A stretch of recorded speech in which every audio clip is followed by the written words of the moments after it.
vais vous donner une feuille, je vais vous donner un crayon chacun. Je vais vous demander d'aller d'expérience en expérience. Sur chaque table, il y a des feuilles comme ça, il y en a sur des chaises. C'est parti. Ils sont là pour résoudre des problèmes a priori insolubles. Dessiner 4 triangles avec 6 cure-dents, fabriquer un ruban à une seule face, ou encore comprendre ça. Il y a des papous et des papapous. Parmi les papous, il y a des papapous et des papous, mais pas papa.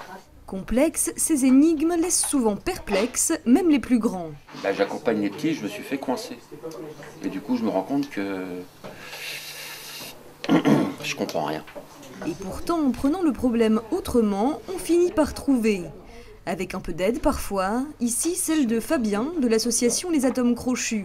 L'atelier des problèmes insolubles qu'il anime fait partie d'une opération plus large appelée « La science se livre ». Pendant 3 semaines, le Conseil général propose des activités pour rendre la science accessible à tous.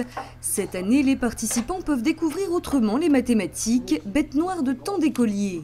Les maths, pour beaucoup de gens, c'est des tables de multiplication, des équations avec des nombres complexes tels que x, qui sont totalement inconnus et qu'on ne comprend pas l'intérêt réel, qui embrouillent l'esprit et qui bloquent la personne.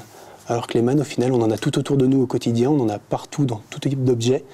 Il suffit juste d'apprendre à le regarder différemment que des façons conventionnées dont on a appris. Et pour amener ce regard différent, il éveille la curiosité avec des méthodes plus ludiques que dans un cours de mathématiques classique.